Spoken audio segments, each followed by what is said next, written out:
మాంబండ కొండ పసిడిగిరి అంట విలసిదివి అంట గిరులా తరులెంట దేవాది దేవా మమ్మేలా రావా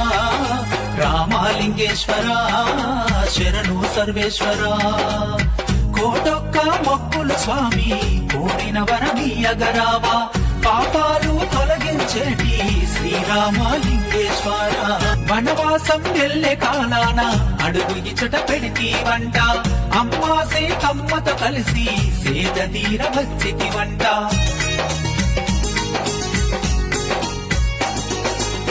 సంధ్యవార్చ సమయములోన జలము కొరకు వెతికితివంట ఏకశిలా పర్వతమందున నీళ్ళ జాడలేవంట రామబాణము ఎప్పుడు పెట్టగా రాజి చీలి కోనేరు అయ్యను గంగమాత గలగలా పరుగులో గుండము నిండుగా అవతరించెను లింగ ప్రతిష్టకు అభిషేకాలకు